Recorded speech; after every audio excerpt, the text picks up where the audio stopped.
Night is the most dangerous time, so extra precaution is needed. Carrying a light-reflecting article provides better visibility. To be on the safe side, walk facing traffic and wear light-colored clothing for quicker recognition by approaching drivers. If you knew it was me, would you have listened?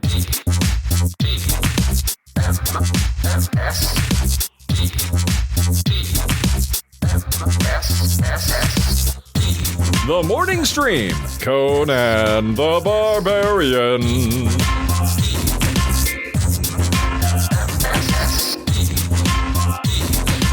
Good morning, everyone, and welcome to TMS. It's the Morning Stream for Thursday, January 30th, and it is 2025. I'm Scott, and that's Brian. Hi, Brian. Hello. Happy Thursday to you. Yeah, it's a Thursday. You know what that means? It means Wendy's here to scold us and tell us how to live our lives. Yep. Other stuff too, but make us do better. Yeah, that's all things. That's a good way to look at it. We're just here to improve the way we live, not change it entirely. You know, we're not here to tell you how to live. We're telling you that there may be some alternatives to the way you're living now. Tell you how to live better. Yeah. So grab a brochure, grab a seat. Doesn't matter where you sit, and enjoy the show. Hey, everybody, we're here. We're going to get it going, and we got a couple of quick things here. I'm starting to put new comic strips up on frogpants.club, which takes you to the newsletter over there on Substack. And I think you ought to head over there and get them, because I got one coming today that is a biting social commentary about AI in the wake of all this business this week with the AI stuff I hinted at yesterday. But I'm going to start using it as a platform because it's easy to distribute over there. It's a more regular place to put comics. And it won't just be, oh, here's a new Fred and Can, here's a new whatever. It'll be all sorts of stuff. I just need a place to brain dump my comics, and I'm going to do it there. So I like the one you did talking about the history of political parody comic strips, or comic strips that poke fun at current events and problems and issues and things like that. Yeah. That was fascinating. Like seeing all those older ones, and so I'm loving this new direction. Yeah, it's really, cool. Really it's cool. A lot of fun to do, and that one in particular is still up there and it's public, so you can go see it. But basically, I got on this tear one day where I was like, you know how I feel about sometimes history is the best way to deal with like current events, because you're like, oh yeah, well, a lot of this has happened before. We just got to go back and look, and just because we weren't alive didn't mean it didn't happen, and that sort of thing. So I got curious. I'm like, well, wait a minute, political cartoons been around as long as I've been around, but when did all this start? And it turns out it's like 1700s ish. There's a couple of really specific dudes responsible for its for the explosion of that kind of satirical illustration. They would call it then. Today we call it political cartoons. Back then they called it that. And then every paper's got a guy on staff who does this stuff. And I just watched Zodiac again, and it's all about Barenthal. What's his name? With the sister and shit. Gyllenhaal, thank you. With the sister. How did I get it from that? But the guy with the sister. With the sister. The whole half of that story is about him, figuring out who the Zodiac killer was, and he's he's the freaking cartoonist for the Standard Examiner or whatever. Oh, that's right. Yeah, I'd forgotten that was. They just got in this mood of like, political cartoons. How do they work? And so I deep dive, put them up there, and you can read all about it too, among other things, over at frogpants.club. That's your simple, easy to get to deal. Very good. Join the club. Hey, also, we got one more day for the Filmfest. This is your last morning. All right? It's tomorrow. By midnight tomorrow. That's it. That's all you got. Brian's ready to judge. I'm ready to judge. Oh, we're going to try and even do a live, as many of the judges as we can, do a live little judging thing where we all watch them together, and it's going to be fun. Yeah. Looking forward to that. Yeah. And like we said, we're not going to rip on people. We're just going to. Of course not. No. I mean, God, you guys put in, no matter, even if your 30-second film fest entry took 30 seconds, like to come up with the idea, the concept, execution, and submission took 30 seconds, we're still going to say, you know what, that's 30 seconds more than I put into it. That's right. Good job. That's right. We're going to give you even the most baseline basic credit if you just tried. Right. That's all. Right. That's all that's required. And then some of you are going to do some, amazing creative thing, and you're going to win. So yeah. I don't know who you are yet, but we're going to find out. I haven't previewed any of these because I don't want to spoil myself until we all do it live. We're going to do it live with each other. And you guys are then going to get a big old prize package, all the details. If you're still thinking I could do this in like a couple hours, you can. Head on over to frogpants.com/filmfest/filmfest is where you go. It's not /filmfest/filmfest. I may have confused people. frogpants.com/filmfest. That's it. That's the whole URL. Right. Sometimes repeating is a mistake. Yes. Anyway, go check that out. HTTP, then a colon, then a slash, and then another slash. Oh, shit. I forgot the W's. There's 3 of those. And don't forget the certificate at the beginning now. You got to have those. Yeah.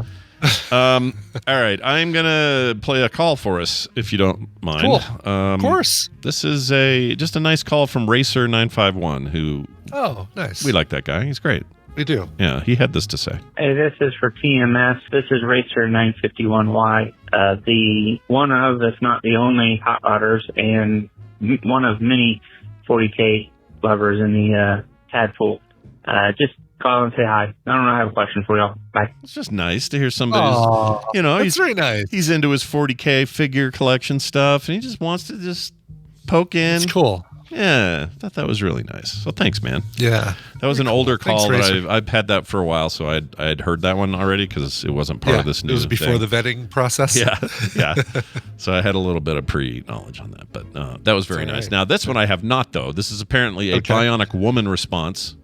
I love I love this vague headline that we get from your vetting team. Yeah, and I don't even know what it means. Bionic woman response. The bionic woman response. But it's something to do with Randy, so I think I kind of know. I think he maybe brought something up on a recommendals or something. Anyway, hopefully this isn't too Randy-centric because he's not here to hear it, but let's find out. Hey, this is Jam in Birmingham calling for TMS. I'm just curious if anyone else listening to Randy's clip of the Bionic Woman had an overwhelming emotional response to that clip, because it struck something in my childhood memory that I could not even suppress. It was just, it was weird. And I'm just curious if that happened to anyone else. Love you guys. Talk to you later. Bye. I guess I had a massive crush on, what's her name? Jamie Summers. What was her name? Yeah. What's her real name? Can't think of her name. She was almost Captain Janeway. Right. Yes. Lindsay Wagner. Lindsay Wagner. Thank you. Yeah. That's right. There's a little piece of me that would have loved to have seen her as Janeway, even though I think the pick was right. And in the long haul, I'm really glad that Catherine Zipperhead, what's her name? What's her name? What's wrong with me and names? Mr. Chicote, please. Mr. Paris, come to my office, Mr. Paris. Well, this is not bode well for us today. We're 5 minutes into the show, and we're not able to remember anybody's name. Kate Mulgrew, Catherine Zipperhead. Jeez Louises. Well, maybe she goes by my name is Catherine Zipperhead, but you can call me Kate Mulgrew. It's my Hollywood name, my stage name. I mean, I love her, so I'm not sad that she's there. Yeah. But to see a Lindsay Wagner, like an alternate universe where she was her, just for curiousness' sake, cool. I would have liked it because I had such a crush on her as a kid. No, but I feel that, like, you know what? Right now, old stuff just feels good. In times of tumult, there's frustration. Sure, and, you go back to what you at least felt like was a simpler time. I know it actually wasn't. When I was a kid, there was all sorts of horrible stuff happening in the world, but you didn't know because you're a kid, and all you're exposed to are fun, cool stuff. Hopefully, in the family you're in. So I know that already. You don't have to write in and tell us that it's all in your own head how great things used to be. Sure, fine. I still take comfort in it. I want to go back to some of it. Oh yeah, for sure. So yeah, for sure. No, there is that. I do love that. That's why we do our seen it before but binging it again. It's kind of what I'm getting with The Simpsons. These episodes I've never seen, but it's still going back to something that brings me comfort. I'm in the middle of season 30, and this is a little bit of a rougher season. Oh, what are we talking? What season? Do you know the number? It's just maybe they weren't firing on all cylinders like they normally are. Like there feel like there are a couple of there was a whole episode on Homer watching Stranger Things without Marge. Oh. So relatively recent. So this is what, like Relatively season recent, 30, yeah. probably 32 or something like that. Season 30, 30. and yeah, Okay. and I don't know what year that is. 2017, 2018. I think so. But, Isn't that about when that yeah. started? I think. I Something think like so. that. But anyway, so maybe a little bit of a rough patch, but you know what? Even when The Simpsons isn't firing on all cylinders, they're still firing on more cylinders than many other sitcoms. So Sure. Stephanie says I need to watch Stranger Things for the love of us all. I've seen Stranger Things season 1 and 2. I just haven't. Carried through. I don't. Sure. I don't know why. It's not like I didn't like it. I did. I really liked season 1. Season 2 is fine. 3. What do we? We have 4, and so there's a 5th coming, right? Do I have that I right? think so. I think that's right. So Yeah. maybe I'll just wait for this 5th one and then binge the last 3. I don't know why. Will you go back to rewatch the first 2 to kind of? Yeah, I'll just recap it. I No, think. you'll just start from recap. Yeah. Yeah, there's plenty of good recaps out there. Probably do that because Sure. there are things I've forgotten. Clearly, I mean it's been a while, so Yeah. that was like Well, pre-pandemic. and the 5th season will be the last season, so that'll be a good one to like wait for and binge and Yeah. and Mason Gregory in the binge chat with says others. this current season or most recent season, it's not really current, but 4 was really good, he says. So does Yeah. Rainbow Yeah. Bright. Yeah, I mean, I'm not. it was good. It's a phenomenon for a reason. I've never been in the boat of like, it's Stranger Things. Meh. I don't feel that way. Wow, I can't believe season 4 was 3 years ago. It was May 2022. What? Jeez. What? Yeah. Also, Yeah. that's really 3 years ago. Holy shit! It's really 3 years ago. Like almost 3 years ago. 2 years and 9 months, or 8 months, but That sounds like an insane thing to say. That's crazy. right? Yeah. If they don't hurry up, all the kids are going to be like adults by the time they do the final season. 11 is going to be 40. I mean, I think she's already in her 20s, right? I think so, yeah. They must all be. So, yeah. Millie Bobby Brown is just turned 20, Okay. about to turn 21. All on right. February 19th. She's already married, says Icor. Is she really? I don't think she is. Is she? I know she's got only married? 20. She's Chat says she got married. Oh, she did. She married Bon Jovi's son, Jake Bon Jovi. That's right. Yeah. That's right. She is married. You know what? If my name was Jake Bon Jovi, I would change Yeah. it to Jake anything else. Not I that would it change it to nothing Ron to be, Bon Jovi. Well, yeah, well, no, like the Bon Jovi part. You got to get that out of there. Really? Yeah, because I don't know why that annoys me. It's not that Bon Jovi. That's great. Your dad's John Bon Jovi. He's a huge success, and you should be proud. And it's great. That's not the problem. It's Yeah. just something about being Just called. everyone will have an expectation of you if they hear, oh, by the way, Jake Bon Jovi's coming over tonight. Oh, really? Oh, awesome. Oh, he was a little bit of a disappointment. I really Yeah. thought he'd be. Or just change it to John Bovi or something. Just John Bovi. Jake mix it John up. Bovi. Jake John Bovi. I don't know, but anyway, I will catch up to it. And I'm sure it's I like that weird kid that looks like a bird. What's his name? Finn Wolfhard. Finn Wolfhard. I like Yeah. him. Did you keep that name? The Finn part, yes. The Wolfhard, Yeah, I would the Wolf- consider.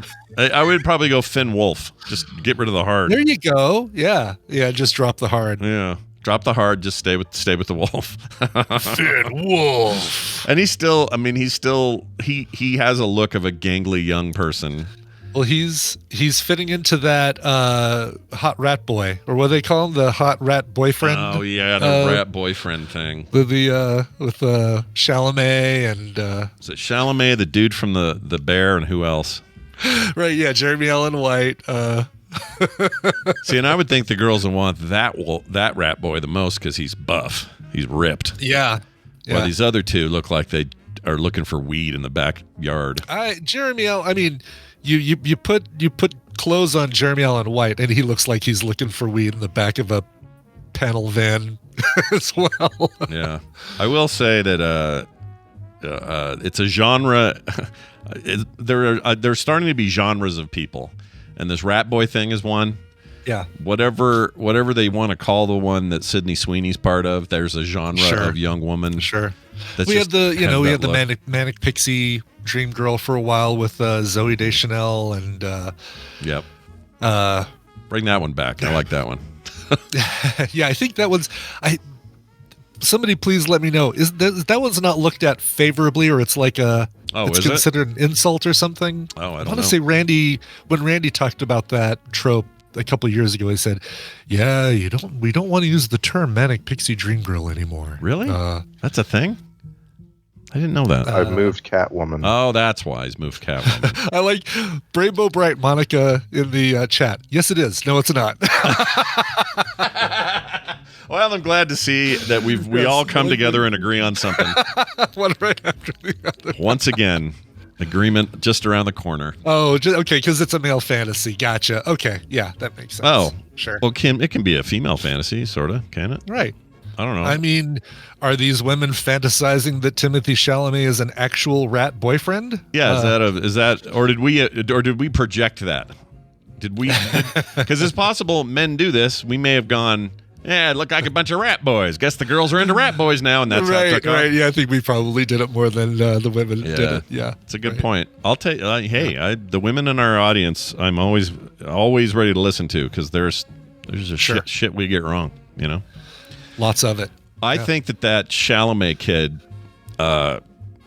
despite his 360 hacking days on YouTube, I do love that about him. I think that's a great place to start your career as now one of the biggest draws. I mean, the guy's a bona fide movie star now. Oh, he really is, yeah. And he's what? How old is he? He's got to be like 20 something now, right? 20. He's almost 30. He turns 30. He was saying on SNL, I turn 30 next week or something. What? Is that true? Timothée Chalamet. Yeah. Yeah, 29 turns Damn. Oh no, I guess December he turns 30. Okay. Well, he is he's the real deal. Like, it's easy to I guess he said, I'm going to turn 30 this year. Was he on? He did SNL this week or last week, right? He did. Yeah, this last Saturday. I liked his thing back when, maybe they did it again. I don't know. But the thing he did with whoever was dating Ariana Grande for a while. Big, goofy, doofish looking dude. John, no. What's his name? Damn it. Anyway, that thing where they're going, yeet, yeet, yeet. That thing where they do like the rapper thing. Do you know what I'm talking about? Oh, Pete Davidson. Yeah. Yeah, right. I love that bit. Oh my gosh, it makes me laugh. That's so good. But I don't know if they did it this week. Maybe they did do it this week. All right. It's too bad. Oh, Lord on high. Are you all right? Oh, another one. Number 2. Ooh, those were big. And the cat sleeping on her perch just ran. That was enough to get Anara hightailing it out of here. You do sound a lot better, though. You sound like you're on the tail end of this thing. Other than it is, inching towards healthy. Yeah. Inching, ever slowly. Yeah. So slowly. Slowly. Or slowly. John Bovi. I got it. John Bovi. Well, anyway. So I know Pete's not on the show, but they bring people back all the time, Rufus. Yeah, all the time. Yeah, all the time. Yeah, I never assume that they're not willing to go, oh, guess who's here today? Dana Carvey just walked in for something. Like, they do it all the time. Yeah. Oh, yeah. Especially this season for the 50th, everybody's showing up. Yep. So. Yep. Yeah. And that's fine. I like it. I think it's great. Although there are people, they're not going to bring in certain people. What's his name? Well, who's the? You can do it. No one likes him now. Oh, Rob Schneider. Oh, really? Yeah, I guess not. They're probably not going to bring back.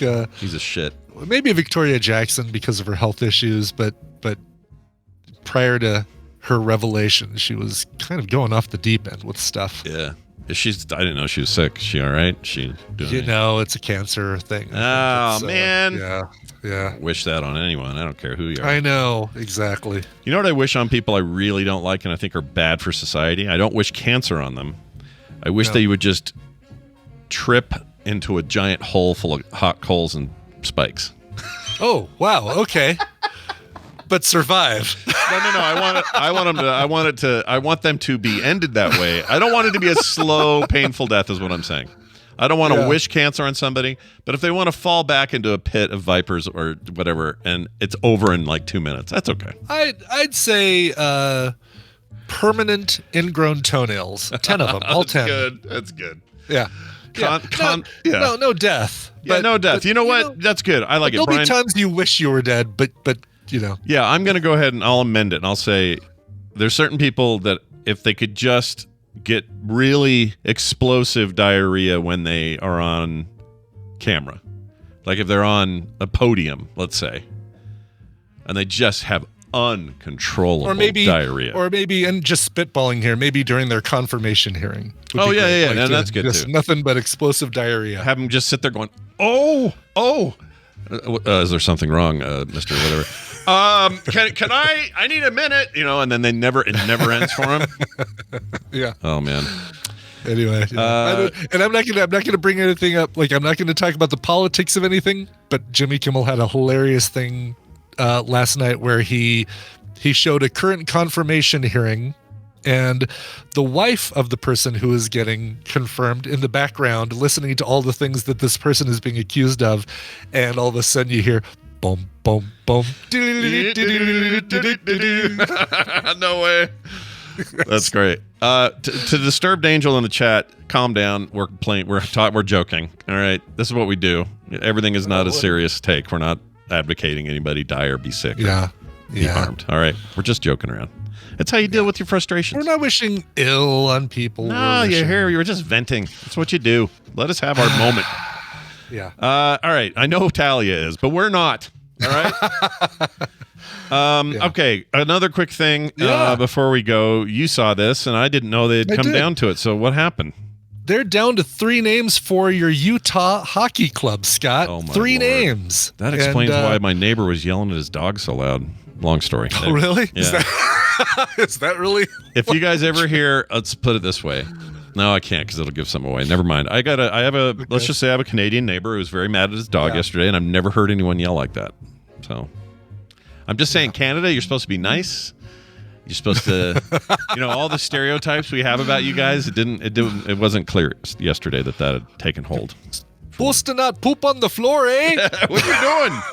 You stupid dog, eh? I'm gonna throw a piss jug at you, or whatever they do up there. Anyway, so what are we down to then? So they've narrowed it down to 3, okay. And I want you to tell me which of these 3 is your favorite. All right.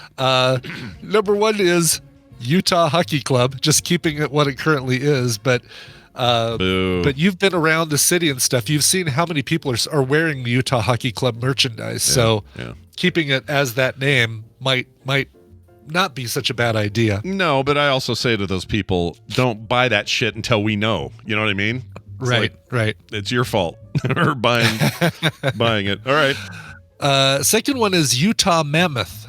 That's the one I voted for, or the one I would want. I like Mammoth. Yeah, and they were originally talking about. So all the ones they were talking about initially were Mammoth, Blizzard, Outlaws, Venom, and Yeti. Mm-hmm. And the Yeti cooler people said, nope, not using Yeti. Yeah, trademark stuff. There was a trademark issue. Yeah, that's the one that I think had the most votes when they did the initial survey, and then they ran into this trademark thing. So, which is funny because is it just because hockey is on ice and you put ice in a cooler and Yeti makes coolers? Is that the? I mean, I assume it's just like a.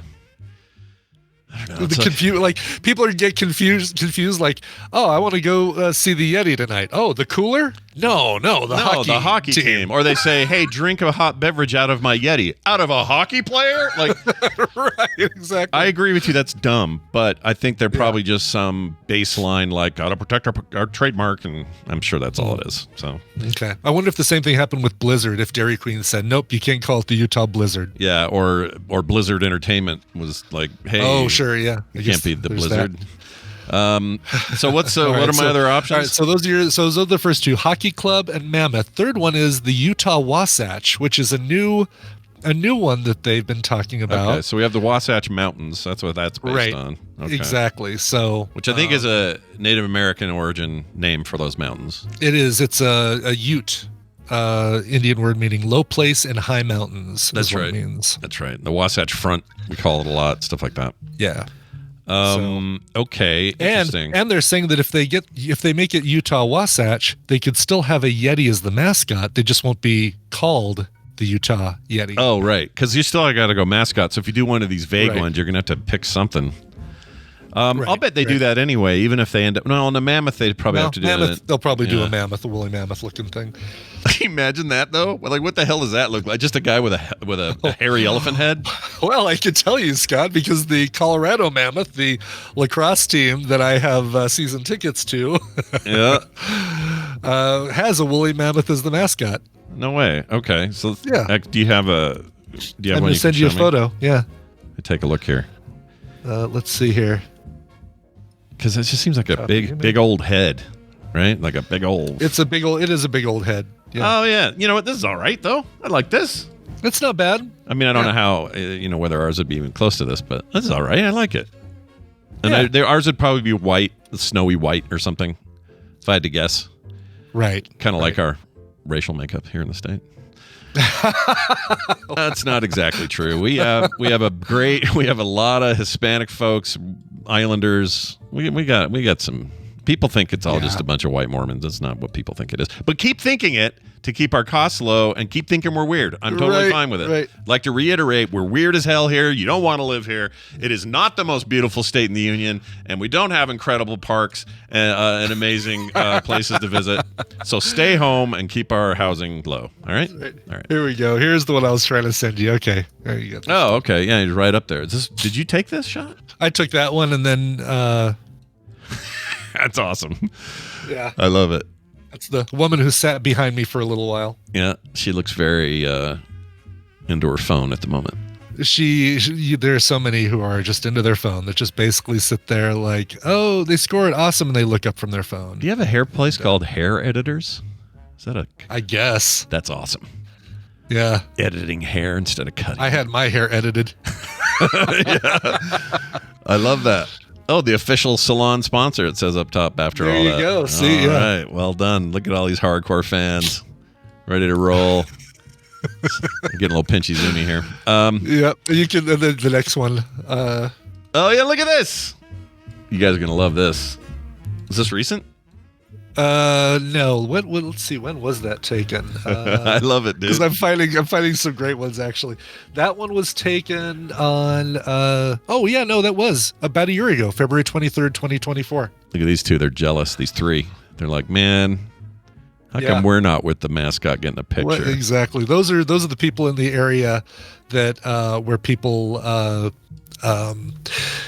Wheelchairs, crutches, things like that can get accessible seating because they don't have to go upstairs or anything. They can just come right in from the main door, and we go up a long flight of stairs and then down a long flight of stairs to get to where these seats are. Do you get to pick those every year, or how does that work with season ticket type stuff? We can change. We don't want to change, but you could if you wanted to. You could just we could if we wanted to.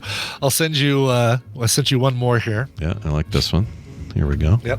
Oh. This is Rocky, the Denver Nuggets. Oh, you look like a Pikachu mascot. Tail on it. Look at that thing. Yeah, kind of is with the electrical tail. The two people next to me are Sean and Jenny, who were former neighbors of ours, and then there's Tina making the greatest face, looking at what Sean is about to do to Rocky's tail. Yeah, about to touch Rocky's tail. Again, I'll send you one more. This is a rat. Right here. This is a rat boy, by the way. That is a rat boy. Yeah. That's the genre of boy we're talking about. That's right. All right. Here's one last photo. What is Brian's genre? What Sean is about to do with the tail. All right. Oh, geez. I don't know if that's appropriate. And his wife looks the other direction. That's good. That's right. And Rocky had no idea. And this guy back here is stoked. Back here, right behind his head here. Yeah, he is. He's laughing at what Sean's doing to the tail. That's awesome. That's great. I love it. Well, never give up your... Oh, geez, look where your eye is on this, where we have the screen. Just looking at it. I have Sauron there. That's right. Well, that's great. So my vote is for... I could go Blizzard. I think Blizzard's cool, but I think it is probably... Well, Blizzard's not one of the options. It's not. Okay. It's Mammoth, Hockey Club, or Wasatch. All right. I would do Mammoth. Wasatch is too exclusive to this place. If you didn't live here, you'd have no idea what the hell that meant. Sure. And it would just be kind of lame sounding. So I think you do something cool like Mammoth. Yeah, I think Mammoth is good. Yeah, and you can do that. I mean, even though there's an IHL team called the Mammoth, or no, yours is it's lacrosse, isn't it? It's lacrosse. I keep thinking it's IHL for some reason. You guys don't. NLL is what the National Lacrosse League. And we have the Grizzlies already, but that's an IHL team, and that's a hockey team, but it's lower farm team thing. Right. So AA or AAA or so they whatever, can't do that. And then also see. Mammoth doesn't have any Z's in it, so we break the Utah right. You don't have the double Z business. I don't know if we dared tempt That's why fate. Blizzard would have been a great one. Utah Blizzard would have made so much sense. Yeah, we'd have the 2 Z's. Yeah. All right. We'll see what they do. That's great. I'm glad you found that. I'd forgotten that they were still trying to negotiate the whole deal, so yeah. Good to know. All right, you guys. For the next 4 home games, they're going to be letting fans vote on iPads that they have set out at the stadium. So, we'll see what the fans say. Little kiosk kind of thing where I can just. Yep. That's cool. I didn't know that. Yeah. I'm supposed to be getting tickets, and I keep being told they're coming, and then the person who's supposed to get me tickets keeps saying, "Oh, we had to use them for a client," or we had to. Oh no! Really? Oh. Yeah, I really want to go. And then the neighbor who should be able to provide them is still a little cagey about it. Gotcha. Even wanting to socialize at all. So, which I understand. I'm not complaining. It's fine. Yeah, of course. Of course. I'm not here for your handouts. Or maybe I am. Anyway, let's get to the news. We have some news, and we shall cover it. It's time for the news, brought to you by Coverville today at 12 p.m. Mountain Time, twitch.tv/Coverville, celebrating what would have been Michael Hutchins's 65th birthday. Yeah, dude from NXS, lead singer of NXS, would have been 65, if you can believe that. So, of course, covers of things like Need You Tonight, Mediate, Mystify, Never Tear Us Apart, New Sensation, What You Need, Devil Inside. My God, they did so many great songs. And some covers by Michael Hutchins, including a Rolling Stones cover that Michael did with the London Symphony Orchestra, which is really cool. Wow. Yeah, they were a hit machine for a while there, weren't they? They really were, yeah. That one album, what was that album called? It was called Kick. Kick. It was That thing was on permanent repeat in my car for a while. It was. I mean, everything from Guns in the Sky to Calling All Nations. I mean, that thing, even the non-hits were awesome. Mm-hmm. And I'm bummed by the number of bands that do covers of Need You Tonight and don't follow it up with Mediate. As far as I'm concerned, that's all one song. You better, if you're going to cover one, you better cover both of them. That's like Boulevard of Broken Dreams and the other one that's on American Idiot. I love how those two songs roll together. Oh, that it blends right into. Yeah, and you never hear them when they play them on the radio. They're always separate. And it's super annoying because when you hear it on the CD or whatever, it's like magical. But it's also 8.5 minutes long. So right, I get it. If you're going to cover, what's another example? If you're going to cover "Eye in the Sky" by Alan Parsons Project, you better cover that instrumental thing before it, which I think is called Taurus. Yeah. No, is it Taurus? Ford Taurus. It's called Ford Taurus. No, it's Taurus is something different. It's called. That sounds right to me. I guess not. It's the thing that the Chicago Bulls came out to. Sirius. Thank you. Yes, Sirius. Different constellation. Thank you, Adam Barnhart. It sounded right when you said it. Yes, Heartbreaker, Live and Love and Made. Another great example. Or you can't just cover one song from side 2 of Abbey Road unless you cover the whole damn medley. Yeah, there's a bunch of stuff on various Pink Floyd albums that are like that too, where it's like, yes, how are you doing? Just Hey Teacher, Leave Me Alone, or the song goes. Exactly right. You've got to do Another Brick in the Wall Part 2, and then into Vera Lynn or whatever it is. Yeah. Well, that's great. I'm looking forward to it. Hutchins, 65. Yeah. How is that even possible? That he was going to be 65. He died too young.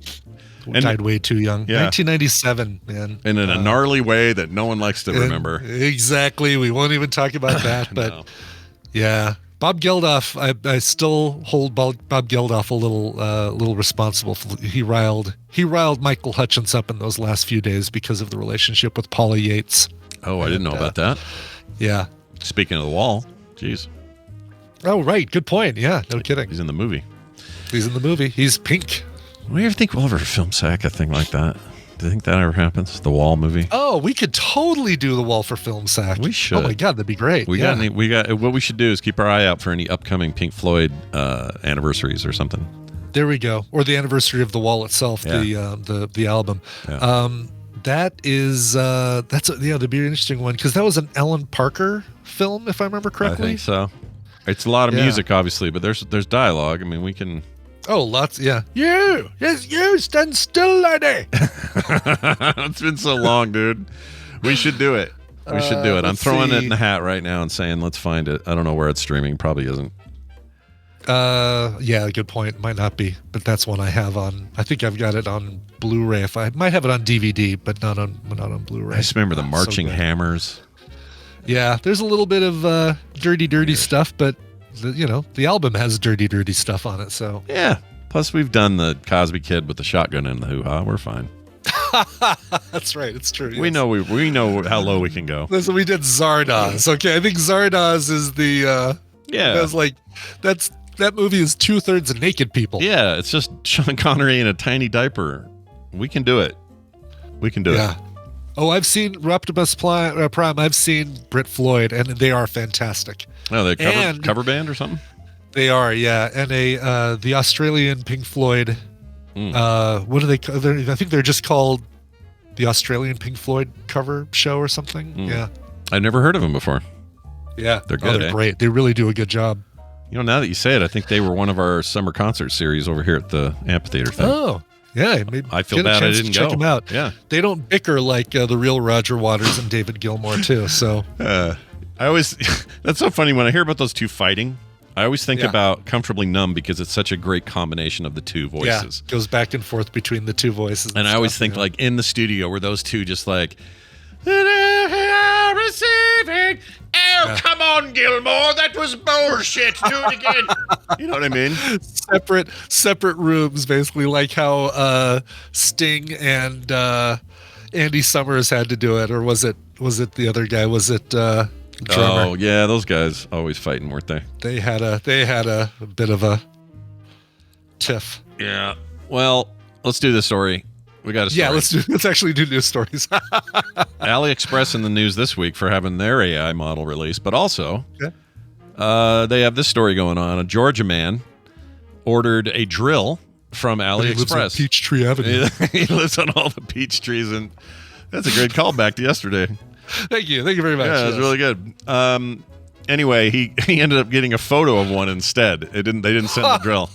They sent a photo. Savannah Man. Hey, I've been to Savannah. What's his power then? What do you think his powers are? Able to eat one of those gophers in 8 seconds, even though it's all caramel and nuts and pecans. Nice. Excelsior. You forgot that part. Excelsior. I got to close it out with an Excelsior. Yeah, it's been a while. We haven't done one. Excelsior. Anyways, so here's the deal. In November of last year, obviously, Savannah Man did what hundreds of millions of Americans do every day, bought something online. But Sylvester Franklin did not get what he paid for. He decided it was time for some new tools. He logged into AliExpress and ordered a drill. I've used the place. I've bought things there. They've always come just fine. It's never been an issue. They didn't send you a photo. They sent you a blanket that might as well have been a photo. Yeah, like a tortilla photo with fur. That thing sucked. That thing was not as cool. I guess that was Temu, but same thing. This stuff. Oh, right. That's right. That was Temu. May as well be AliExpress. Right. They're all the same. In fact, I'm pretty sure Temu is just like a brand to be more suitable for Americans to go, oh, because I think a lot of people see AliExpress and go, where is that? The Middle East? It's like, no, it's Chinese, dude. It's Chinese. Right. But the Ali, tends to freak people out. Ooh, Ali. Oh. Yeah. Bunch of racists. Right, I'm blanketing all of them. I'm tortilla blanketing all of you. All right. Nice. Anyway, thin ass tortilla blanket. It looks so cool in the pictures. It's shit in thin person. As an actual tortilla. Yep. It lasted about as long as it took for my dog to gross it up real bad. Oh, yeah, I'm sure. Then I threw it out. I threw out the giant tortilla. Sure. Anyway, he ordered this drill. He got a photo of what he ordered. And he said he paid $22.47 for a pressure washer. And this is what he got. It's a screw.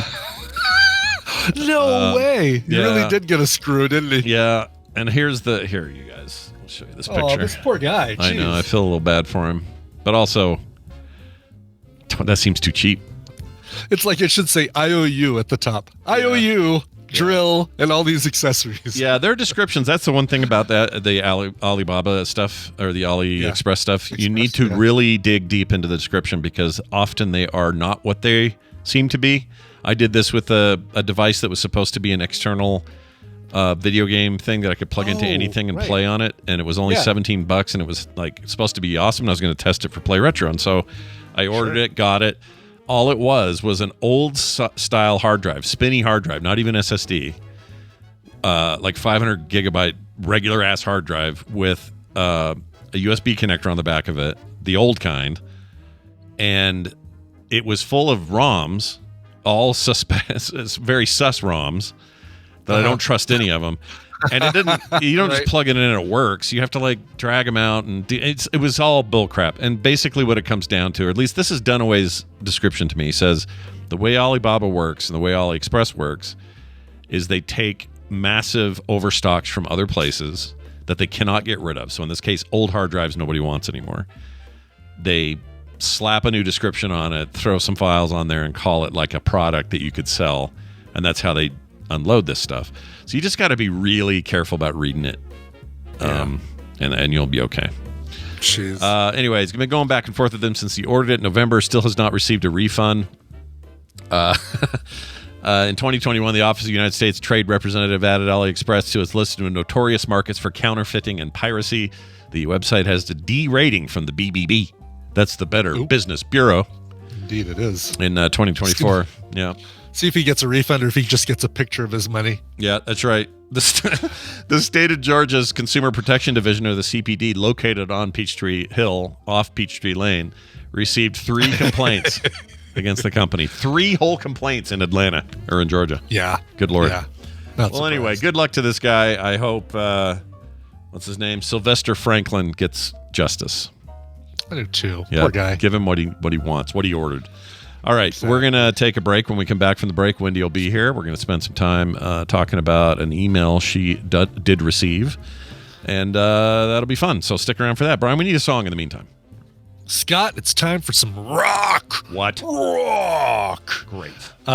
This is a band called Swim the Current, and man, you can tell from their photo, you can tell from their logo, these guys know how to rock. This is their newest single. It's called Right You're Wrong. Produced by George Pond and Sahaj Takoden and David Kaplinger. Let's see. Okay, so yeah, we're talking about all this week we've had a lot of artists who are from other bands. This is kind of a super all-star lineup here as well. So Marcos Leal is formerly of Il Nino. Bassist George Pond is from Disciples of Verity. Guitarist Greg Antine, drummer Chris Moore from Ultraphonics and Rock of Ages, and lead guitarist Joe Guerreri. Just brought along for the ride, I guess. He's now from another band. Anyway, here is the band Swim the Current and the new song Right You're Wrong. McDonald's restaurants have given me this time to talk to you about something we both really care about. Kids. Stop it. Get some help. How true that is.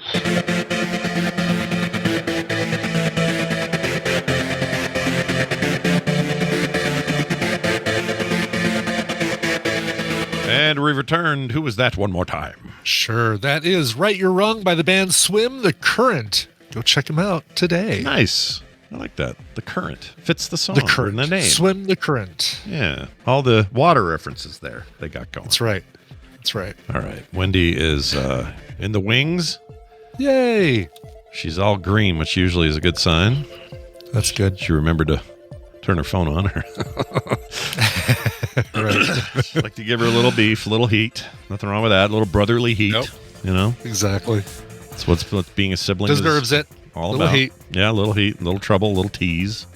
You know, it's not as bad as chasing her around the house with a cold soldering iron. Curling iron. Yeah, or whatever the hell that was. Soldering iron, whatever it was. Yeah. I'm sure I did both, to be honest. I was that kind of brother. I like to tease her. She's the one that, Sure. she's the one that, we have this lifelong lesson of, if you're going to sign a contract with somebody, make sure you read it well, because when I signed Wendy's contract to clean her room or whatever it was, I signed it Scott Jensen, and I I didn't have to adhere to the contract after that. So it worked out great. I love it. That's so funny. It's a real lesson. That's why we need lawyers, and there's too many of them. That's right. So it's your fault. It's my fault. I agree. Packaging, all the other crap we do to help ourselves now, it's all due to the Tylenol scare in the 80s and Wendy and my contract to Scott Jensen. All those things.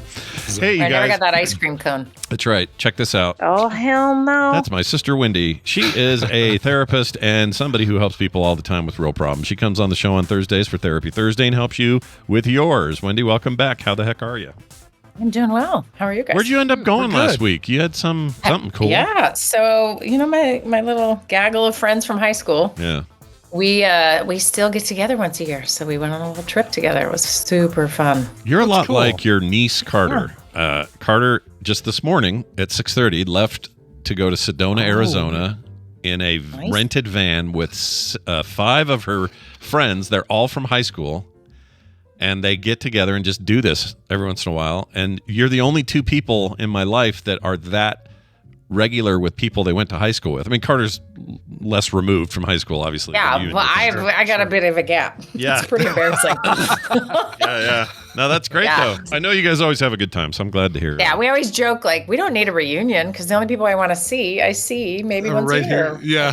Yeah. No, it's a lot of fun. And very, like, I came back and I'm like, all right, I can live life. And then I'm like, America, what? America.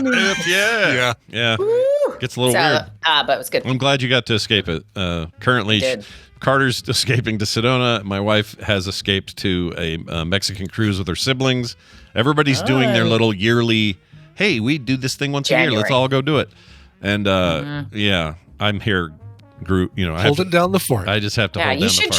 You should try vitamin D the natural way. It is amazing. I did this morning. If you can do it. It was an inversion version, but I went. I took the dog out and had a great walk this morning. You know what? It felt great. It was great. Good. But I felt like I was breathing in somebody's exhaust because we're getting inversion right now. Mm-hmm. Yeah. Oh yeah. Yeah. It's not my favorite thing in the world. You people need to fix that. It's bad. I don't know how we need some supernatural solution because it's just a nature thing. It is not. Well, look at the companies that are allowed to spew whatever they want. You're right. End up in your valley. You're right. When the pandemic happened, it was amazing because the pandemic happened, and during the lockdown, for the next huge chunk of time, and it was winter. We had not only not have an inversion of any kind, it's the clearest I've ever seen the valley. I could see Provo from where I live. I could see downtown Salt Lake from where I lived. It was that clear. And it was so nice. I thought, please let this be a new thing. Let this be the standard. I didn't mean let's have disease all the time. That's not what I meant. But let's learn from this and go, oh, you know what? That was great. Can we figure out a way to make that happen all the time? And no, we didn't. Yeah. Anyway. Right now, it's not too bad. There's times where if the right conditions in the weather happen, it can be like Shanghai in the 70s here. So I can't complain that hard. It's actually okay. You can sort of see the mountains. Anyway, Wendy, you're here. Let's get to it. Hello. This is an email you received that I'm going to read. Is there anything you'd like to say before I said read? No. Okay. Just read. I'm just going to get to it. All right, here we go. Dear Scott, Brian, and Wendy, I wanted to share my experience working with Wendy in therapy and participating in her previous program, Real Steps, especially as she is about to launch the new course with No Better You. I hope others can benefit from the transformation I've experienced. This truly comes from the heart, and it's difficult to fully articulate the difference between my life before and my life after, but I'll do my best. Before working with Wendy and her program, I was stuck in a perpetual state of freeze. My browser went weird. There we go. Several years prior, I had been diagnosed with a chronic illness, and I spent time either in a flare or terrified of the next one. I was incredibly hard on myself and people-pleasing perfectionist who felt like I could never do anything right or good enough. I was convinced I was a burden to everyone around me. To make matters worse, I had a terrible relationship with my body and with food in general. Oh, I relate to this right now. Oh my gosh, you guys, I ate the stupidest thing yesterday. But sorry, I don't want to. It just reminded me of this. All of these issues kept me glued to the couch, afraid to branch out, afraid to move forward, and consistently beating myself up about it. I was so out of touch with myself, my feelings, and my body that all I felt was numbness. My relationships were suffering, and I was suffering. Everything changed when I started working with Wendy With her guidance and with the support of an incredibly empathetic and compassionate and encouraging community, I began to uncover the root causes of what was keeping me stuck. I was able to make small, meaningful changes that helped me climb out of the rut I had been in for years. I addressed the deep-seated family and cultural issues that fueled my perfectionism, people-pleasing tendencies, body image struggles, and food-related challenges. For the first time, I began treating myself and my body with care and respect. Oh, I could use some of this. Now, almost 5 years later, I feel like a completely different person, and I am still a work in progress, but I feel much more grounded and confident, and most importantly, I feel unstuck. I am no longer glued to the couch. I have a career and hobbies I love. I enjoy moving my body. I no longer feel out of control around food, and my relationships are thriving. All of this is because of Wendy. Her team and her community helped me learn how to take better care of myself in an achievable and sustainable way. So, my question for you is about sustainable change. I'm thrilled to say that I have achieved it. I reoriented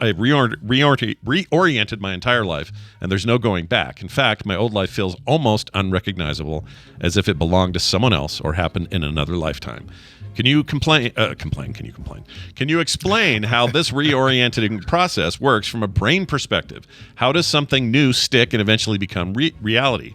I assume it's connected to the healing work I did, but could you explain how that process works with deep gratitude or Greep attitude?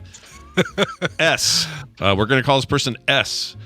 All right, Wendy. Well, not only this has been a fine advertisement for the upcoming program. Well done. But it's also a great question. When permanent change comes to somebody, it can be a little overwhelming that you're not quite sure how it happened.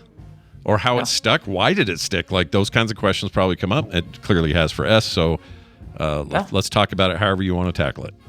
Yeah. Well, let's talk about, and maybe everyone could sort of think about the things they have ever done to change. Like, so someone who has stopped drinking forever, right? Like they don't do that anymore. Like, maybe they decided it's time to get sober and then they've stayed sober. Or, I met a woman the other day. She was 8 or 9 years old when a teacher at her school asked her why she ran so funny. Oh, and she never ran again. Did not exercise again in any kind of, meaningful way till her 40th birthday, and decided she was done thinking about that, and has run, and I am not kidding, something like 56 marathons since. Jeez, that's every awesome. continent. It's like like swinging so far to the other side. Like, are you kidding? I will do this. But yeah, I'm going to show you how I can run. Yeah. So it turns out she loves running, and it got ruined for a long, long time, right? And so you look at those things, and you're like, wow, that is incredible. And so there's a couple of factors that sort of play into like how anyone makes a change. So if you think about, I want you to each think about something. Is there anything you've stopped doing? You used to do all the time, or you started doing something you really hadn't done before, and now it's just so normal for you. And then we're going to talk about how you actually can create that. So do you guys have anything off the top of your heads? Oh, man. Brian, do you have anything that jumps first? I mean, it's become normal for me now going to the gym 3 times a week. If I'm not feeling, if I don't have the flu, stupid flu, gosh dang it.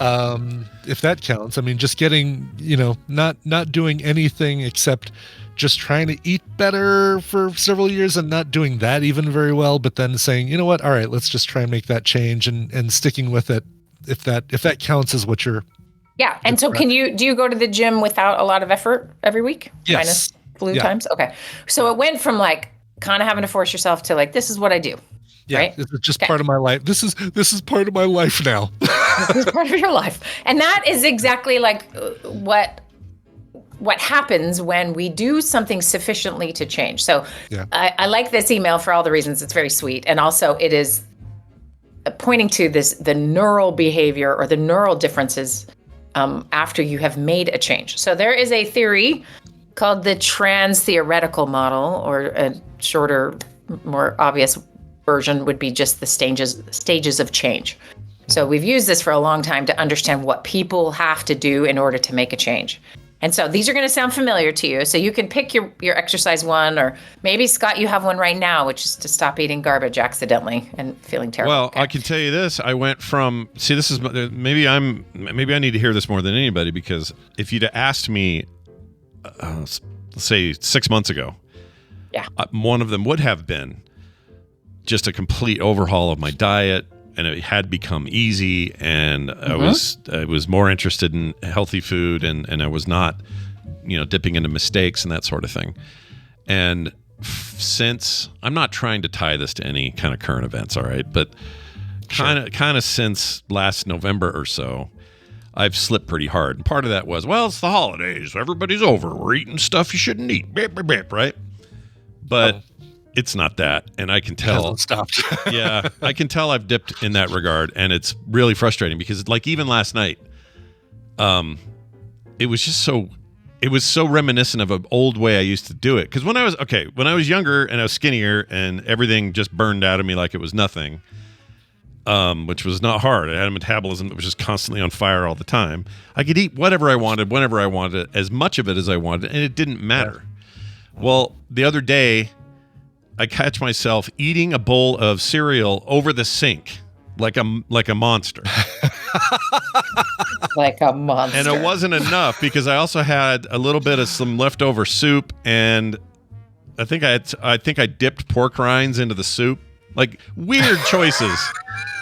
Like things that are not great, right? Sure. And I know that they are while I'm doing it, and I'm like looking at myself like, this is pathetic what you're doing right now, but yet there I am doing it.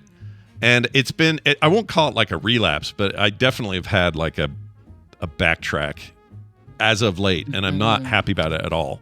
Backslide or something. Yeah, and it's really frustrating because it's affecting the way I, like, when I go to bed at night, I'm like, all right, Heartburn, it's your turn, Like, welcome to stage right. Yeah, that's right. What do you have on deck for me tonight with the weird dreams and the and the pain. Yeah. Well, if we had our emailer here, I'd say, okay, so samey, like all sorts of challenges with food and body image, and but what did you do to make 5 years later none of this is an issue? And I know this person, and it's not, right? It's just, that's gone.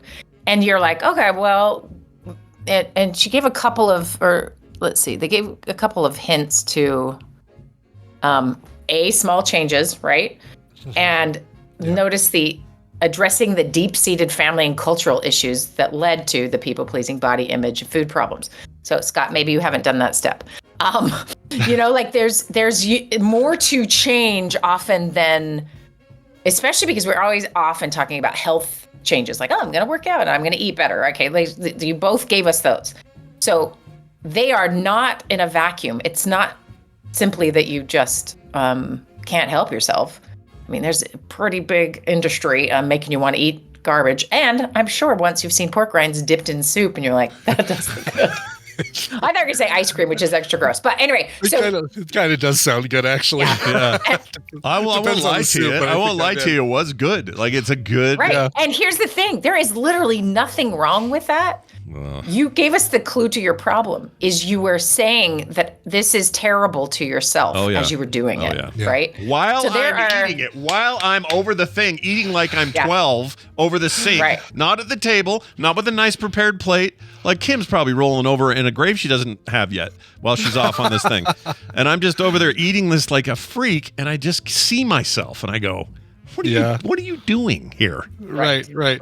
And our emailer would say, I had 1 million of those voices in my head that told me I did it wrong, that food was bad, et cetera, et cetera, et cetera. Like, and now, sometimes you could do this fun trick if you guys ever want to. Get a jar and a bunch of marbles, and every time you have a mean thought about yourself, put a marble in the jar, and then go to your favorite person on earth and pull out a marble one at a time and say something rude to them.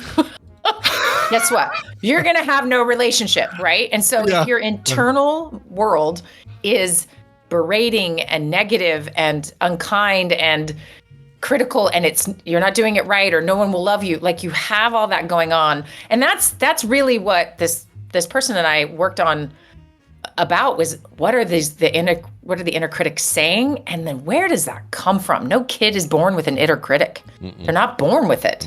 What happens is they learn from the mirrors in their life and the society that they're in, what is acceptable, what isn't, right? And so the internal world develops, think of it as like a bunch of dialogues to handle when you're eating pork rinds over the kitchen sink. At some point, someone told you, and you notice you even said 12-year-old behavior. Yeah.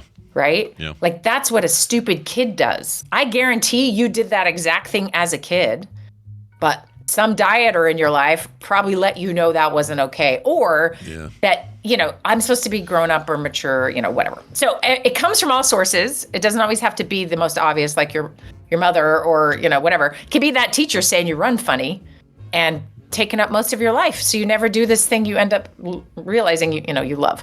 So all of that it goes much deeper than the behavior. So sometimes we get stuck on the behavior is the measure of like, here's my goal, or I'm using willpower, or I'm going to change. When really behavior is just one of the many things that bring or that sort of define why we do anything, right? So when we look at how to change something, going back to the trans theoretical model, which I think it sounds so much cooler than just the stages of change. But the idea is that we've got stages we go through when we want to change something. So the first stage is pre-contemplation. And that is where they're not going to do anything yet.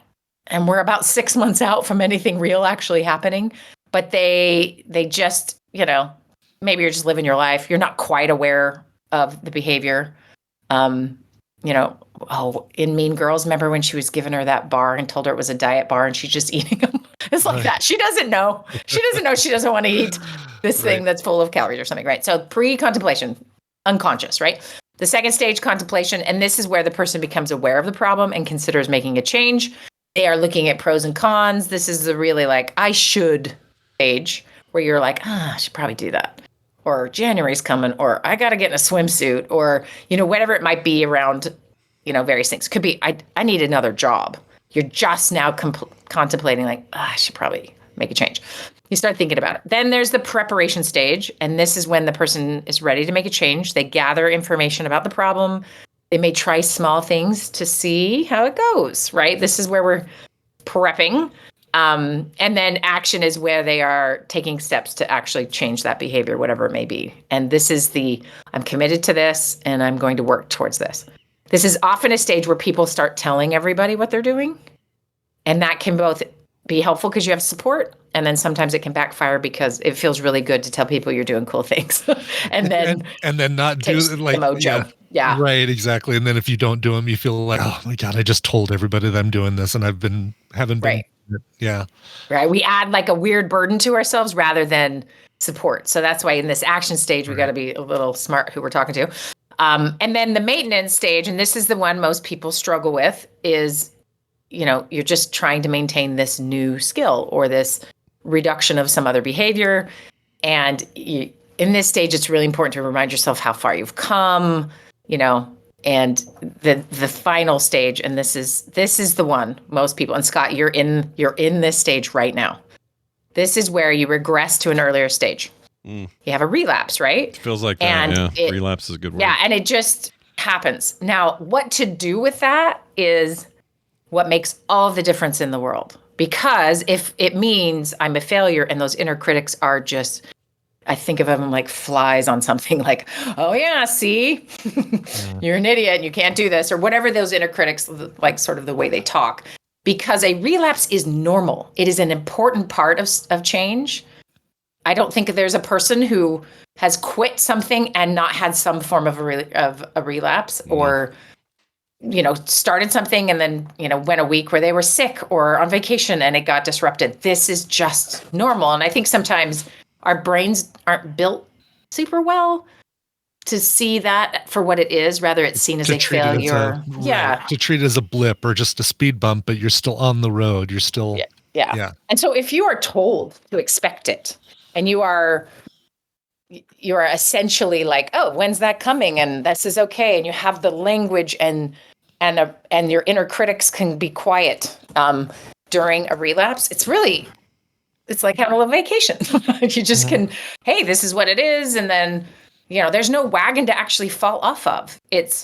I could just start tomorrow, right? And when you take away all of the bullying, the inner bullying that can happen, you'd be astounded at how much freedom you have to just pick up the thing, where you're starting from. So all that being said, so the emailer's point is like major improvement in life by doing these small things and learning how to quiet the inner critic, understand the source, the cultural source, the familial source of so many of these things, right?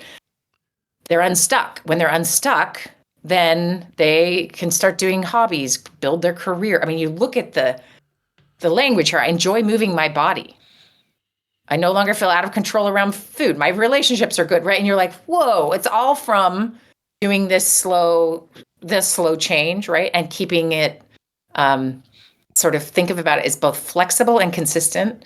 And then in the end, you've done it so long. And this is what's cool. And this is the neurological part I really like, is when your brain has, so we call it pruning. So when you have what language did you both learn in high school? Spanish. Yeah, how's that going? A little German. I had one German class. I use a little bit of it these days. Very little of it. Okay. Un poquito. Oh, Wendy, Which literally we all know, Brian. Yeah, I know. I know all the dirty Korean words, but that's not because of class. I mean, Scott, those were given to us as children, and so they're in there deeper, right? Yeah. I truly believe that. Yeah. But if you stop, you use it. If you don't use it, you lose it, is the idea, right? Yeah. So if those neurons are not firing around a language, eventually your brain will go, these are unnecessary, and it prunes it. It literally is like... chops down all those neural synapses, and it's trying to be efficient, right? And so what happens when old habits and then are replaced with good habits, and they're sort of long enough in existence, we have a new neural network around that, and the other stuff gets pruned. That's why people will experience. I was really happy when she wrote about that. Like, it's almost like it's someone else's life or an entire lifetime ago. Yeah. Because truly, we have pruned, developed. I mean, our brains are constantly growing. We can find 90-year-olds who are still developing neural synapses. That's incredible, because we think, oh no, that's got to stop. And all they have to do, and all any of us have to do, is something different, new, hard. Ooh. Something we haven't done before. I know our brain will never stop. I know a 90-something-year-old that could use some of that. They could use doing something new. Try something different. Like, be nice. Yeah, be nice. Just try being nice. That's all. Just see what it's like. But notice I said the word hard. I think it would be in that case. But I also think it's related to like the actual stretching. It's easier when you're a kid. Going back to the language example, you can absorb a language so easily because there's a lot of fresh neurons ready to fire together, right? And when a lot of that is taken up by lyrics to songs you really don't need to know anymore, you have to push and push in order to get some of those neurons to fire and wire together, and for some of the others to prune. This is why we're like, oh no, old man, grumpy, is because we stop growing, and you have to push your brain in order for it to grow. So this was a major life switch from chronic. You notice she didn't say, I don't have a chronic illness. Still has a chronic illness. But her life does not revolve around it, right? Mm-hmm. Like everything has shifted, and all of those new behaviors help with a chronic illness, probably, right? So, but it really is a new neural network that she is operating from, and that is the coolest part. And so when I'll work with clients, I always joke about this. I would love to like film my first session with them, but I don't, because that's weird. But if I could film the first session, because we're 6 months in, all sorts of things are changing. They're really, starting to feel good and life is good. And then they say things like, I mean, it wasn't that bad. And I'm like, oh man, can I just pull up the video? Can I show you? Because you don't remember. It's kind of ironic, right? But you don't remember because your neural system has actually shifted. So this is how you get something to be sustainable, is that it's practiced enough, it's flexible enough, and eventually your brain's like, oh, I guess I don't need that old pattern or that old stuff because I no longer have a voice in my head telling me I'm worthless, or I no longer need to eat all this food and I don't know why, or I can't stop, like a binging response, because I am more aware of my emotional situation, and I know I have 5 other things I do when I'm feeling emotionally overwhelmed.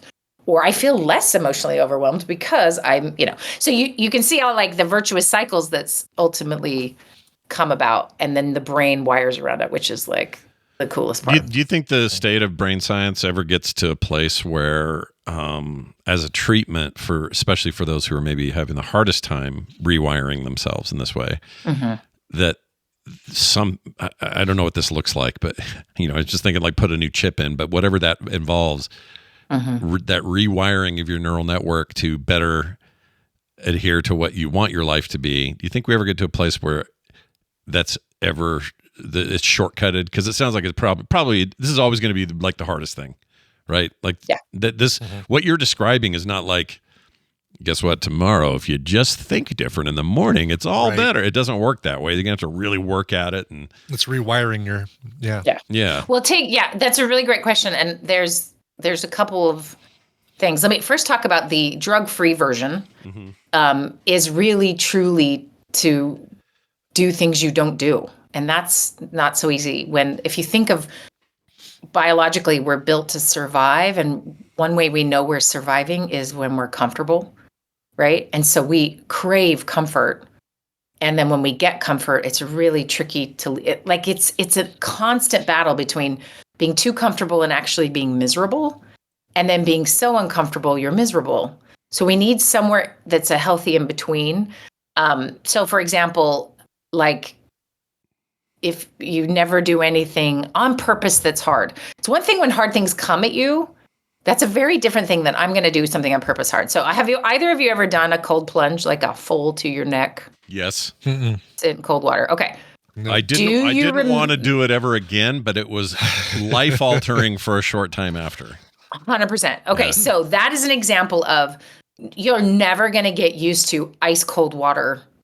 You're just not. We're not built for that temperature. Yeah. So what you're doing is you're shocking your muscles, your fat, your body is doing some really cool things, but your brain is also getting like you just fell in a frozen river, dude. You're gonna die. So it has all sorts of things getting activated that its growth hormone actually is released, like survival, repair, all of those things, right?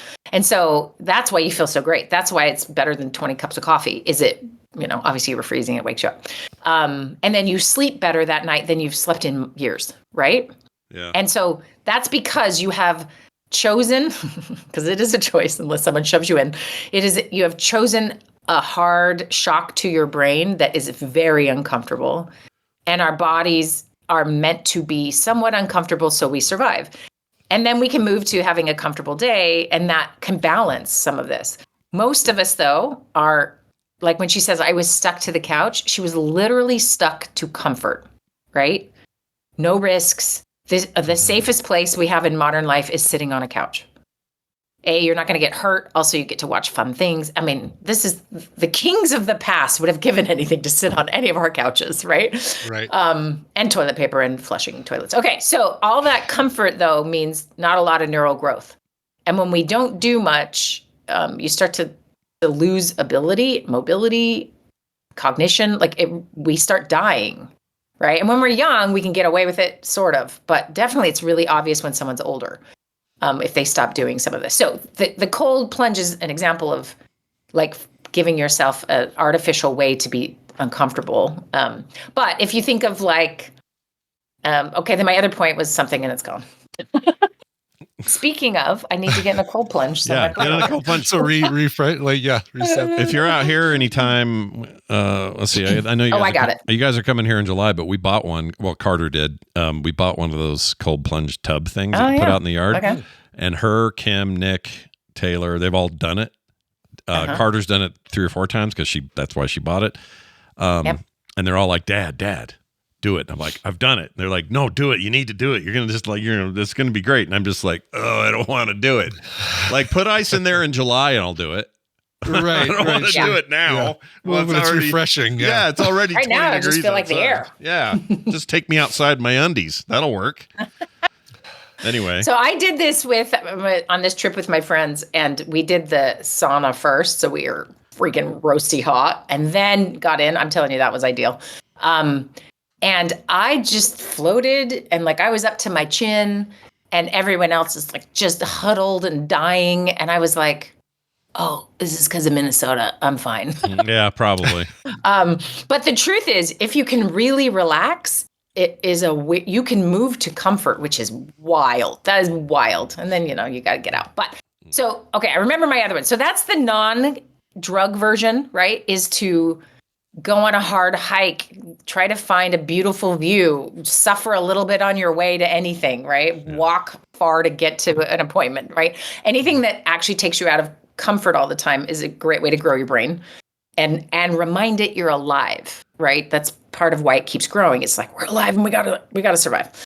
The other one, to answer your question about like, where are we headed with brain science when it comes to this, is we have a lot of folks who have struggled with treatment-resistant depression. So that means they have tried the talk therapy, they have tried the combination with medication, they've tried every medication. I mean, I have watched people do every humanly possible science-based thing they can do, and they still are deeply depressed. It's, it's nothing we can do with modern medicine. Yeah. And that is so hard.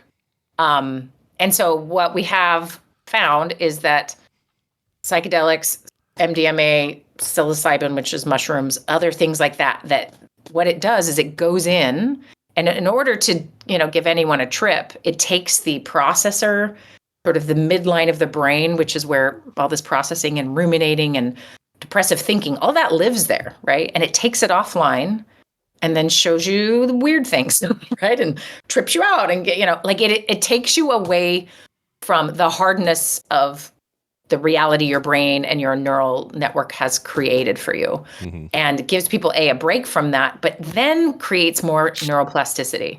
So we're at the beginning stages of really understanding where this will go. You guys have, we've talked about this a little bit before, but maybe microdosing instead of antidepressants is in the future for some folks. I think the real future is ultimately individual biometrics, so they can give you a blood test and say, it'll work if you take Prozac. It will never work if you take Prozac, because we're going to get better at knowing who gets what. And there are currently genetic tests that can give you an idea.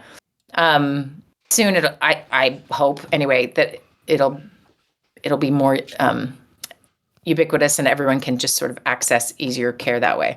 Yeah. But these others sort of, if you think about it from a neurochemical thing, all those drugs are really doing is giving the brain like a break from the stuff that's making things so hard and allows it to rewire a little bit, right? And so a combo of therapy and ketamine, or a combo of therapy and psilocybin, which, by the way, ketamine is legal, psilocybin is not yet, and it's the crap knows what's going to happen for the next 4 years. But yeah, people can abuse ketamine, right? Like, it's a fairly abusable thing. I mean, I guess you can abuse anything, right? You can abuse literally everything. Yeah. But ketamine is the way it's used in clinics, and you can find this anywhere. Essentially, you could go into a clinic and they can give it to you, or it's definitely not like any of those other drugs. Is treated very differently. And this is really recent too, by the way. But so you can go and have an infusion and sit there for 45 minutes and listen to lovely music and have a little trip. And your brain just starts to loosen some of those networks that are really causing you problems. And that has been our most, at least in my lifetime, pre really good antidepressants. I don't know what, we were shocking people.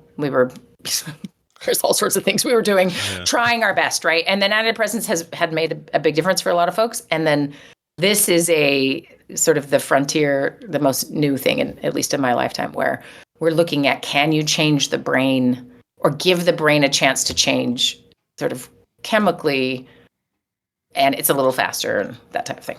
I myself am a big fan of, combining all the good stuff and making sure you're dealing with all your demons, actually. So it isn't that we're just trying to make your brain magically work better without any of the healing that's necessary underneath and internally. So I'm kind of a combo fan. Sure.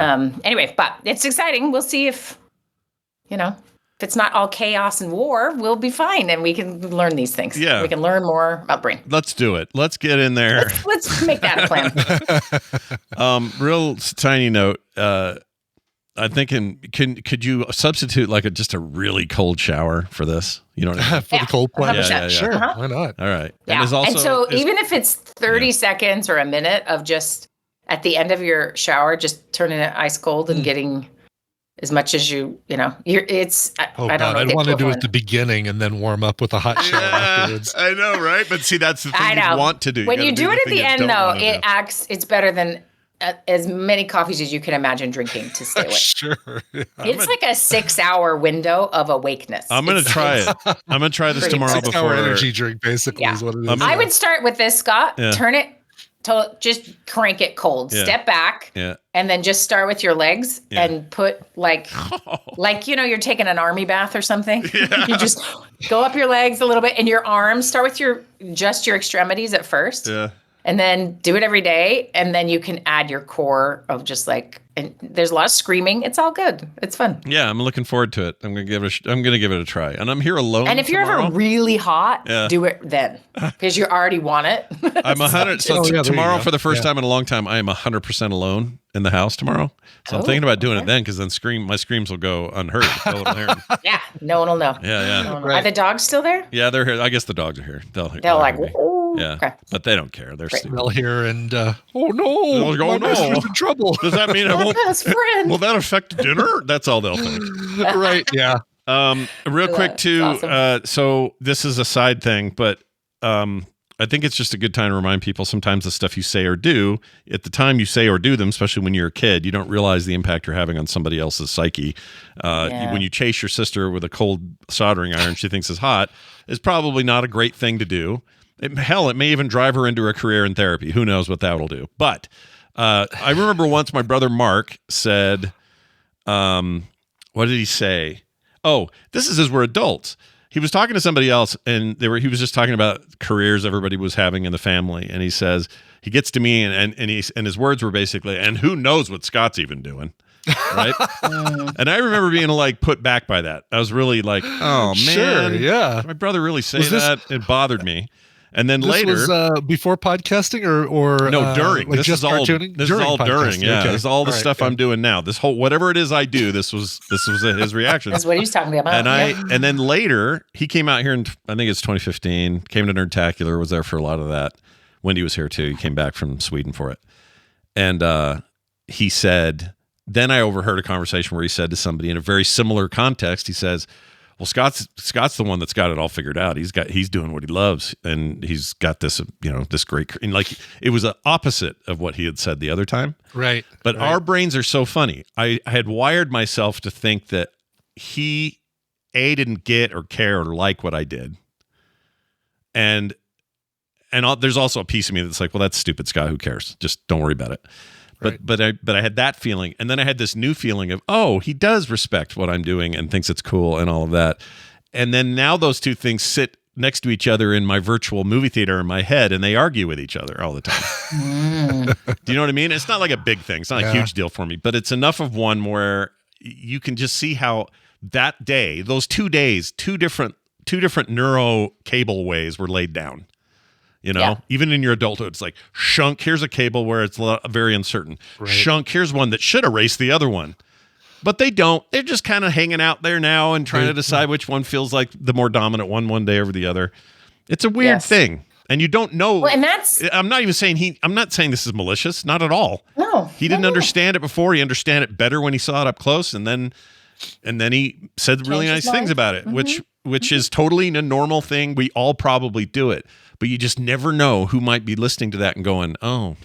Making forging a neural pathway, a permanent neural pathway with it. Yeah. Yeah. And so when that type of thing happens, and this goes back to actually what the emailer was saying about what used to be the way they lived in thought and experienced the world. And you have to work to get that unstuck, to pull the cable out of the room, right? It isn't just go away. And so, as people are listening, they may, whatever the thing is they wish to change, right? So pull up in your mind all the things you wish you could change, and then dig a little and we're using Scott's weird cable analogy. What cables are on the floor that were laid there by others, right? And, and you might even hear it in your own voice, like, well, I can't do this because it doesn't even make sense. Well, that's not your voice. No kid is ever born thinking, this cool thing I really like doesn't make any sense, right? Yeah. So like, I think you can start to identify, these are things that actually get in my way. So when people do really cool stuff that some of us are like, what? How would anyone ever be able to pull that off? Part of it is they either removed those cables or they didn't have those cables in the first place. Yeah. Or maybe the cables were necessary to be part of that motivation and they have overcome. Like it's pretty incredible because we really should all just be sitting in a corner whimpering and being comfortable. But we do that and we're miserable, right? Yeah. Like the actual consequence. That's what's so, like, humanity is like, keep moving every day. Okay, fine. We'll let you sleep at night like a little bit, but it's probably not going to be great. And never stop. It never, when it comes and it's never stopping. And you're like, because we die if we stop. Mm-hmm. Or we're miserable if we stop. But if we do too much, we also die. So good luck, everyone. Do your best. Do your best. Happy medium. Yes. But I'm telling you, without those weird cables in your life, it is so much better. Yeah. I need to. There's my plug. The cable of me eating cereal and then right after that, soup with pork rinds. Dipping pork rinds in it. I probably need to tweak that. Oh, and a handful of craisins. I forgot to mention that. I had a handful of craisins. I know. Those are, they're good. They're fibery. They're. I mean, but it's the same time as the problem. I know, dude. I know. Well, it's I mean, it's like your mind says, just had something really salty, those pork rinds in the soup. I need something sweet to balance it out. Oh, now I've had too much sweet stuff. Now it's something salty. Give me those pretzels. But then picture me standing in the kitchen doing this all from the counter and then the dog's eating whatever I drop. And it's just an embarrassment of riches. I ate a leftover piece of fried chicken over the sink a few days ago. There's nothing at all wrong with that. You don't want to make a mess. Yeah. I hear you, boys, but this is fun excuses you have. No, one thing I'm going to do, Scott, is when after Health and PE on KBU starts, it starts Monday. Everyone, please go sign up. Go to knowbetteryou.com. Yay, please. Yep. I will send you some of the inside stuff that we're doing, and there's just one thing I want you to watch. You're going to really like it, but it's related to this, like, the self-blame we all feel around these things. And it does such a good job of like, none of this is your fault. Yeah. You did not create all these tastes in the lab. Anyway, it's pretty fascinating. So I'll send it to you. All right. I'd love to see it. That'd be great. And I will get your email because I check every time now. I don't not get them. Excellent. Check your spam, people. If you signed up and you haven't seen anything, check your spam. I really try not to make it spammy email sounding. Came today. So if you didn't see one today, then you're not. You're doing it wrong, you dummies. Yes. And I will haunt you a couple more times this weekend, and then it will be radio silent while we do the 8 weeks. So, Excellent. Wendy, have a fantastic week. Thank you for all the good stuff, and may your temperatures be above zero. All right? Bye. Oh, wow. That was a good one. That was good. Yeah. Is it bad that I'm kind of hungry for all the things I talked about? Is that bad? Probably bad. Natural. We do that all the time with us. It's, we talked about food and then it's like, that food sounds so good. I had Taco Bell yesterday because we talked about it on the show. How'd it go? Yeah. Oh, good. I had a chicken chalupa and a bean burrito. That all sounds... And a Baja Blast Zero because my Taco Bell still has them. I don't know what they did here. I assume it's back and it was a temporary thing, but... I probably just like the ice cream machine at McDonald's. Sometimes they got it, sometimes they don't. There you go. Speaking of things we've got, bunch of shows coming up. Coverville at noon, Core at noon. So you've got 2 noon choices to make. One is very video game focused. The other one is very music focused. You know who you are, all right? So if you can, watch the one you love the most. And then if you like the other one, we do VODs. Exactly. So exactly. Yeah. Go back and check it then. All right. Right. Also, what else we got? TMS Playdate tomorrow, 9 a.m. It is our patron Playdate for the month, and that means patrons get in first for the games themselves, but anybody is welcome to come, and we do fill sometimes with people when we need them. So it will be live at frogpants.tv tomorrow, 9 a.m. Mountain Time, TMS Playdate. Play Retro later that afternoon. Brian Dunaway and myself playing a little bit of the old original Xbox. Can't wait for that. It's going to be fun. Cool. Film Sack this weekend. We are doing a Transformers movie that, according to Brian, we are really in for. So, Rise of the Fallen. Is it the one? It's okay. Let me check one more thing. Is it the one with the two like street talking? Yes. Hillbilly Transformers. Brian, I forgot how bad I hate that movie. Voiced by Tom Kenny, and I can't remember who the other one is, Revenge of the Fallen. Revenge of the Fallen. I'm so Jiminy Christmas. I'm so not looking forward to it now. Yeah, well, I just done turned into a Volkswagen. Why did they do that? It's so dumb. Anyway, that's coming up. Film Sack this weekend, and of course, The Instance this Sunday. It's the time of the month, although it'll be technically February, but January was nuts, so we couldn't get one in. But we will be doing an episode early this month, which will be Sunday. And I think that's it. I think that's it, Brian. I think that's it. Let's get out of here. Let's play a song, though. You got to do that. A song would be great. Yeah. Eric wrote in and said, Dear Shuttle and Booster, I've been a longtime listener of many of the Frog Pants family of podcasts, starting first with The Instance, then on to the morning stream. I've been listening to both since 2008-ish to today. Today marks my... we won't talk about the math on that one. Today marks my 50th trip around our star, and I would like to request the song Jump from the band Good Terms. Oh, not Van Halen, eh? I was thinking that would be Jump. The Jump, it's a cover of the song Jump. Oh, it is a cover of that covering song. Band is Good Terms. Yeah. Oh. Listening to you guys has gotten me through many long days working at the Space Center in Cape Canaveral, Florida. Whoa! That's super cool. Super cool. Buried the lead, man. That's awesome. Can I come visit you at work? Yeah.